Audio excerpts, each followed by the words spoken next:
తమిళనాట రాజకీయం రసవత్తరంగా మారుతోంది. పోలింగ్కు సమయం దగ్గర పడుతూ ఉండటంతో అన్ని పార్టీలు యాక్షన్ మార్చేశాయి. ఈసారి ఎట్టి పరిస్థితుల్లో తమిళగడ్డపై సత్తా చాటాలని భావిస్తోంది బీజేపీ. ఈ క్రమంలోనే చెన్నై రోడ్ షోతో మోదీ రంగంలోకి దిగితే అన్నామలై వర్సెస్ కమల్ హాసన్గా ఓ రేంజ్ డైలాగ్ వార్ షురూ అయింది. అటు డీఎంకే, కాంగ్రెస్ తమ మార్కు వ్యూహాలతో దూసుకెళ్తున్నాయి. ఇంతకు తమిళనాట ఎవరి వ్యూహాలు ఫలితాలివ్వబోతున్నాయి? ప్రాంతీయ పార్టీలను దాటి బీజేపీ విజయం సాధించటం సాధ్యమేనా? Let's watch. మరో 7 రోజులే ప్రచారం, యాక్షన్ మార్చేసిన పార్టీలు.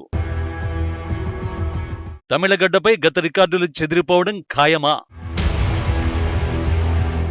తమిళనాట మోడీ మేనియా వర్కౌట్ అవుతుందా? తమిళ సహోదరులే వణక్కం. తమిళనాడు రాజకీయాలు ఎప్పుడూ హొరహొరినే. తమిళనాడు రాజకీయాలు ఎప్పుడూ రసవత్తరమే. తమిళ రాజకీయాలు ఎప్పుడూ ప్రాంతీయవాదమే. ప్రాంతీయ పార్టీలే ఇక్కడ అనాదిగా రాజకీయాలను శాసిస్తున్నాయి. ప్రధాని మోడీ నేతృత్వంలోని బీజేపీ కేంద్రంలో భారీ మెజారిటీతో 2 సార్లు ప్రభుత్వాన్ని ఏర్పాటు చేయగలిగినప్పటికీ ఇక్కడ మాత్రం మ్యాజిక్ చేయలేకపోయింది. దీంతో ఈసారి ఎలా అయినా తమిళగడ్డపై గత రికార్డులు చెరిపేయాలని చూస్తున్నారు కమలనాథులు. ఈ బాధ్యతను కూడా మోడీనే తీసుకున్నారు. షెడ్యూల్ విడుదల కాకముందే తమిళనాట యాక్షన్ మార్చేశారు. కేవలం 2 నెలల వ్యవధిలోనే 7 సార్లు తమిళనాడులో పర్యటించారంటేనే ఆ రాష్ట్రంలో గెలుపును ఎంత సీరియస్ గా తీసుకున్నారో అర్థం చేసుకోవచ్చు. తాజాగా చెన్నైలో భారీ రోడ్ షో ద్వారా తమిళ ప్రజల అటెన్షన్ గ్రాబ్ చేశారు. తమిళనాడులో మొత్తం 39 లోక్సభ స్థానాలు ఉంటాయి. ప్రతి నియోజకవర్గంలో సుమారు 1.51 మిలియన్ మంది ఓటర్లు ఉంటారు. ఇక్కడ ప్రధాన పోటీ ఎప్పుడూ డీఎంకే, అన్నా డీఎంకేల మధ్య ఉంటూ వచ్చింది. తమిళనాట జాతీయ స్థాయి పార్టీల ప్రదర్శన అంతంత మాత్రమే. 2019 లోక్సభ ఎన్నికల్లో కూడా ఇదే జరిగింది. డీఎంకేతో పటిష్టంగా ఉన్న ఎన్పీఏ, అన్నా డీఎంకేతో కూడిన ఎన్డీఏ కూటములు పోటీ పడ్డాయి. నాటి ఎన్నికల్లో ఎన్పీఏ కూటమిలో డీఎంకే, కాంగ్రెస్, సిపిఐ, ఇండియన్ యూనియన్ ముస్లిం లీగ్, విదుథలై చిరుధైగల్ కచ్చి, సిపిఐఎంఎల్ ఉన్నాయి. ఇక ఎన్డీఏ కూటమిలో అన్నా డీఎంకే, బీజేపీ, తమిళ మానిల కాంగ్రెస్, దేశీయ మురుపొక్కు ద్రవిడ కళగం, పట్టాలి మక్కల్ కచ్చి పార్టీలు ఉండేవి. మొత్తం 39 సీట్లకు ఎన్నికలు జరగ్గా డీఎంకే నేతృత్వంలోని కూటమి 38 చోట్ల గెలిచి సంచలనం సృష్టించింది. డీఎంకే 24, కాంగ్రెస్ 8 చోట్ల గెలిచాయి. ఇక రాష్ట్రంలోని మరో ప్రధాన పార్టీ అన్నా డీఎంకేకు తీవ్ర భంగపాటు ఎదురైంది. ఆ పార్టీ కేవలం 1 సీటులో గెలిచింది. 303 సీట్లతో రెండోసారి ప్రభుత్వాన్ని ఏర్పాటు చేసిన మోడీ నేతృత్వంలోని బీజేపీకి తమిళనాడులో 1 సీటు కూడా దక్కలేదు. ఆ పరిస్థితుల్ని ఇప్పుడు మార్చాలనుకుంటోంది బీజేపీ. నిజానికి 2019 ఎన్నికల తర్వాత తమిళనాడులో రాజకీయ పరిస్థితులు చాలా వరకు మారిపోయాయి. నాటి ఎన్నికల సమయంలో అధికారంలో ఉన్న అన్నా డీఎంకే బలహీనపడింది. మరి ముఖ్యంగా 2021లో జరిగిన తమిళనాడు అసెంబ్లీ ఎన్నికల్లో ఆ పార్టీ ఘోర ప్రదర్శన చేసింది. మొత్తం 234 సీట్లున్న అసెంబ్లీలో 75 నియోజకవర్గాల్లోనే గెలిచింది. అదే సమయంలో 159 సీట్లతో డీఎంకే ప్రభుత్వాన్ని ఏర్పాటు చేసింది.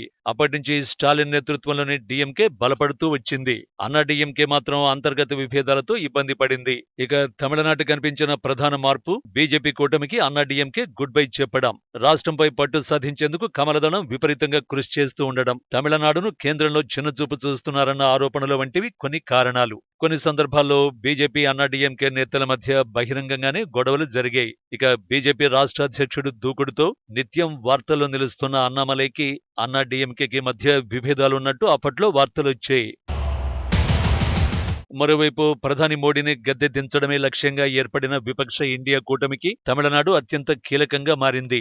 డీఎంకే ఈసారి కూడా బలమైన ప్రదర్శన చేస్తుందని వార్తలు వినిపిస్తున్నాయి. 21 సీట్లలో డీఎంకే, 10 చోట్ల కాంగ్రెస్, 9 స్థానాల్లో పోటీ చేయనున్న ఇతర మిత్రపక్షాలు బరిలో దిగుతున్నాయి. ఓ రకంగా తమిళనాట ఇండి కూటమికి సీట్ల విషయంలో తగాదాలు తప్పవని భావించినా ఎలాంటి ఇబ్బందులు లేకుండా ఆ తతంగం పూర్తయింది. కమల్ నేతృత్వంలోని మక్కల్ నీతిమయం పార్టీ కూడా డీఎంకే, కాంగ్రెస్ కు మద్దతుగా నిలిచింది. ఇక అసలు ప్రశ్నంతా బీజేపీ ఏం చేయబోతోంది అన్నదే.